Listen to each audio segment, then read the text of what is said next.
कृषि विश्वविद्यालय और हर राज्य के भीतर भारत सरकार ने अपेक्षा की है कि एक स्थान तय किया जाए। तो ये उसके दृष्टि से एक तरीके से ये मार्ग निर्देश बनाएंगे और यहाँ पर उसके मॉडल फार्म अपना ऐसा बनाएंगे जिसको किसान देख करके और वो भी प्राकृतिक खेती की ओर उसका वो आधारित प्राकृतिक खेती की ओर उसका रुझान कर सके।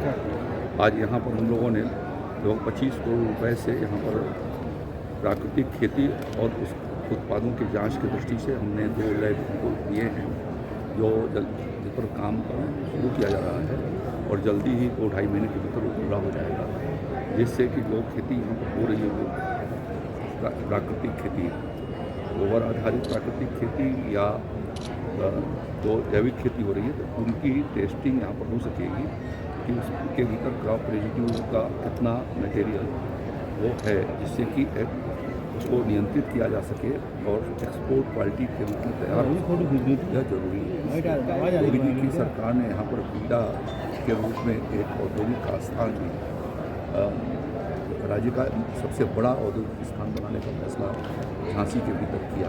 स्वाभाविक रूप से आने वाले दिनों में यह एक बहुत बड़ा औद्योगिक केंद्र होने वाला है और फूड प्रोसेसिंग की दृष्टि से भी इस इलाके के भीतर इन्वेस्टमेंट में काफ़ी बढ़ने का संभावना है। हमारे इस जो परंपरागत यहाँ पर गेहूं का कटिया खेती होती रही है तो उस दृष्टि से भी यहाँ पर हमारे किसानों को यहाँ पर का जो मध्य प्रदेश है वहाँ पर होता है। इस विश्वविद्यालय के साथ जो है मध्य प्रदेश के भी कुछ हिस्से उनके ज़िले लगे हुए हैं जो बुंदेलखंड से संबंधित हैं, तो उनके उत्पाद तैयार हो सके और बाहर एक्सपोर्ट किए जा सकें। तो उसके लिए ज़रूरी होगा कि इस तरीके का टेस्टिंग लैब हमारे पास हो जो एब्रॉड को, खासतौर पर यूरोपियन कंट्री को वह एक्सपोर्ट हो सके, इसलिए उस पैरामीटर की जांच करके और उस प्रोडक्ट को सर्टिफाई कर सकें। इसके लिए यहाँ पर लैब स्थापित किया जा रहा है जिससे कि किसान भाइयों को सुविधा होगी, क्योंकि राज्य सरकार यहाँ पर सभी 7 जनपदों के भीतर 47 विकास खंडों में हमने यहाँ 500 हेक्टेयर के क्लस्टर तैयार करा रहे हैं वो आधारित प्राकृतिक खेती। तो उनके टेस्टिंग के लिए उन्हें जाना पड़ेगा गाजियाबाद, तो उनको ये सुविधा मिल सके, इसलिए मोदी सरकार ने झांसी में और बांदा झांसी के इस केंद्रीय विश्वविद्यालय रानी लक्ष्मीबाई में और बांदा में जो हमारा राज्य का कृषि विश्वविद्यालय है, दोनों को हमने इस तरीके के टेस्टिंग लैब दिए हैं, इससे बुंदेलखंड के किसानों को। कृषि विश्वविद्यालय की बड़ी मांग रही है कि यहाँ पे किसान विकास केंद्र नहीं, इनके पास एक भी, जो भी थे बांदा के पास वो ना भाई झांसी में थे, तो झांसी में था वो बांदा को चला गया। झांसी का कोई भी कृषि विकास केंद्र इनके पास नहीं है, तो इसके लिए बुंदेलखंड के जो अरे सामने ही आ जाए तुम क्या कर रखना है, इधर को क्यों आ रहा था। और ये अपना दतिया कृषि विज्ञान केंद्र इनके पास है, कहना कि इनके पास कोई नहीं है, ये असत्य। अच्छा, अखिलेश यादव ने ट्वीट किया है और कहा, उन्होंने चिंता जताई है उन व्यापारियों पे जिन्होंने दुकान लगाई है मेले में, कुंभ मेले में, और कहा है कि तमाम जो रास्ते बंद कर देने से उनका बड़ा नुकसान हो रहा है, तो सरकार को भरपाई करनी चाहिए। देखिए, उन्हें सिर्फ जो है नकारात्मक सोच के अलावा कुछ भी नहीं दिखाई देता। मती जी एक और आज जागरण ने अपने एक कॉलम के भीतर लिखा है कि वो जनता से संवाद करने की जगह पर मिल्कीपुर चुनाव में सिर्फ ट्वीट करते रहे और 125 ट्वीट एक दिन के भीतर किया और बीजेपी के लोग ग्राउंड पर काम करते हैं। योगी आदित्यनाथ जी की सरकार ने और हमारे प्रधानमंत्री नरेंद्र मोदी जी के मार्गदर्शन में जिस तरीके से महाकुंभ का तैयारी किया और जितनी अच्छी व्यवस्था किया, देश विदेश से आने वाले जितने श्रद्धालु वहाँ पर गए हैं, सब ने उसकी भूर प्रशंसा किया है।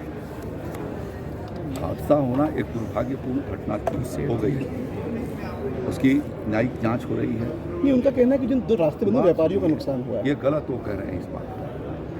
जब वहाँ पर 2 करोड़ लोग वहाँ पर हैं और रास्ते पर भी यदि लोग होल्ड किया गया है तो स्वाभाविक है कि उनकी दुकानों की बिक्री हो रही है। ऐसा तो नहीं है कि वो भूखों रह रहे हैं, ऐसा तो नहीं है कि उनको साबुन और नहाने की ज़रूरत नहीं पड़ रही है, या उनको ऐसा नहीं है कि मंजन की ज़रूरत नहीं पड़ रही है। दातुन बेच करके, और अभी हमने समाचारों में आप ही लोगों ने दिखाया कि 25,000 रुपये से ऊपर की आमदनी 16-17 दिन में एक हमारी महिला ने कर लिया दातुन बेचकर। तो आप एक तरफ ये दिखा रहे हैं और दूसरे तरफ उनके अखिलेश यादव जी के मनगढ़ंत जितनी भी बातें होती रहती है जिसका कोई आधार नहीं रहता मंत्री जी, है आप और उसकी चर्चा आप कुशीनगर क्षेत्र से आते यह हैं। दुर्भाग्यपूर्ण है। अभी भी उनको वो नब्ज जनता का नब्ज उनके हाथों में नहीं है। पूछिए वो जब मुख्यमंत्री थे तो भी नहीं था और लगातार वो ख्याली पुलाव बनाते रहे और बना करके कुछ न कुछ। कुशीनगर क्षेत्र से आप आते हैं, वहाँ का एक मस्जिद बड़ा विवाद में आ रहा है। मस्जिद को लेके यूपी कांग्रेस भी प्रेस कॉन्फ्रेंस कर चुकी, सपा भी जा चुकी। क्या गैर कानूनी तरीके से अवैध कब्जा करके कहीं मस्जिद नहीं बनाई जा सकती। कुरान के भीतर भी इस बात की व्यवस्था है कि यदि वो अनाधिकृत जमीन पर नमाज अदा करते हैं तो वह खुदा उसको स्वीकार नहीं करता है। तो उनको तो राजनीति करना है, उन्हें धर्म किसी भी धर्म से उनको लेना देना नहीं है।